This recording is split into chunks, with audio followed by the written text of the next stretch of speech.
simbolismo e profecia entre seus muitos elementos enigmáticos. Estas estão as 7 trombetas que estão introduzidas nos capítulos 8 a 11 do Apocalipse. Essas trombetas servem como uma série de julgamentos divinos que se desenrolam durante o fim dos tempos, revelando a soberania e a justiça. Eu acredito que tem gente aqui que nem ouviu, nunca ouviu falar das 7 trombetas.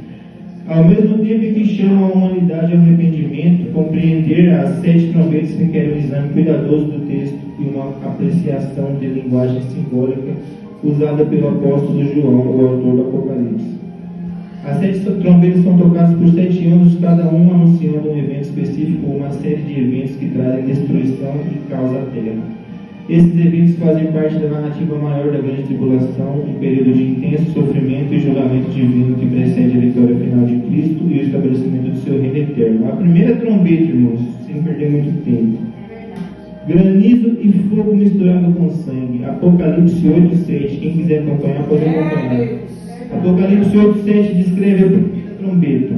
O primeiro anjo tocou a trombeta e houve granizo e fogo misturado com sangue.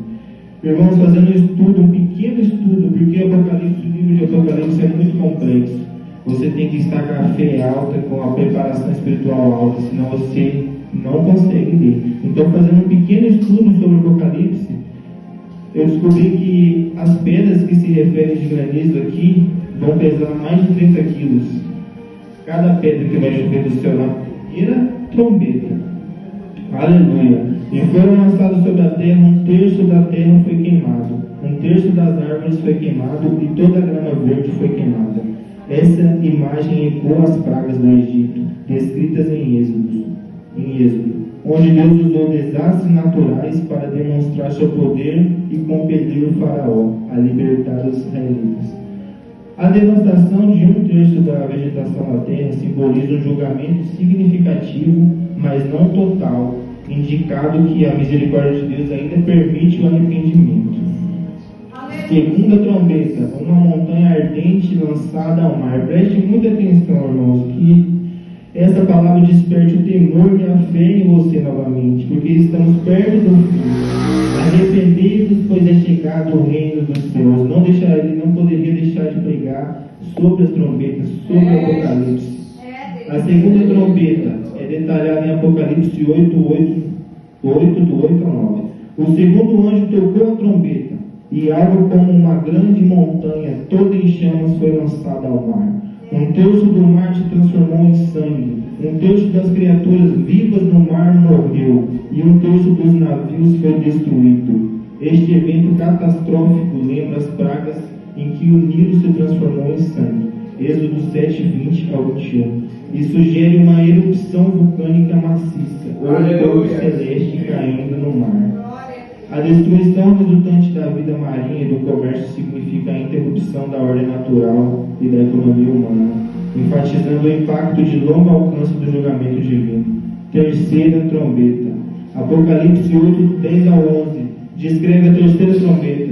O terceiro anjo tocou a trombeta e uma grande estrela ardendo como uma tocha caiu do céu sobre 1/3 dos rios e sobre as fontes das águas. O nome da estrela é Absinto. 1/3 das águas se tornou amargo e muitas pessoas morreram por causa das águas, que se tornaram amargas. A estrela Absinto, nomeada após uma planta amarga, simboliza uma fonte de veneno e corrupção.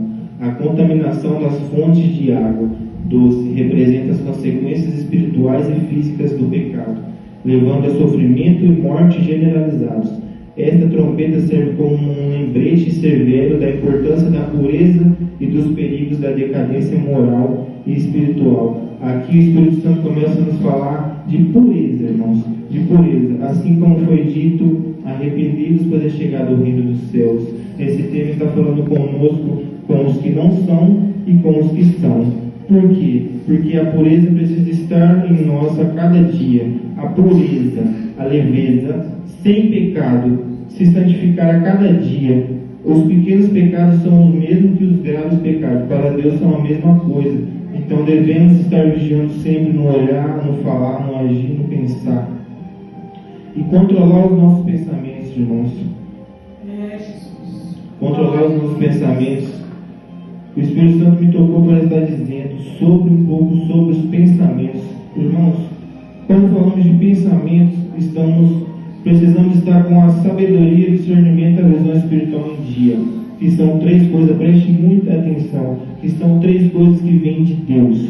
Eu vou repetir: discernimento, visão espiritual e sabedoria, para você ter a sua pureza. Então, se você não estiver orando, se você não estiver lendo, se consagrando a cada dia, você vai perdendo automaticamente o seu discernimento, a sua sabedoria e a sua visão espiritual. E automaticamente você vai perdendo a sua pureza. E eu quero dizer uma coisa para a igreja nesta noite: quando a trombeta soar e o arrebatamento acontecer, se você não estiver puro, irmão, você não vai subir. Aleluia. Então vamos estar puros a cada dia. A 4ª trombeta, aleluia. 1/3 do sol, da lua e das estrelas feridos. A 4ª trombeta é tocada em Apocalipse 8:12. O 4º anjo tocou a trombeta, e 1/3 do sol foi ferido, 1/3 da lua e 1/3 das estrelas, de modo que 1/3 deles se tornou escuro, 1/3 do dia ficou sem luz, e também 1/3 da noite. Esse julgamento afeta os corpos celestes, causando um escurecimento parcial do sol, da lua e das estrelas. A redução da luz significa uma retirada do favor. Preste atenção, igreja. A redução da luz significa uma retirada do favor e da orientação de Deus. A redução da luz significa uma retirada do favor e da orientação de Deus. Lembrando que as 7 trombetas é a justiça de Deus, a ira de Deus. Então Ele está julgando quem ficar através de cada trombeta. E aqui está dando exemplo claro disso. A redução da luz significa uma retirada do favor e da orientação de Deus, mergulhando o mundo em escuridão espiritual.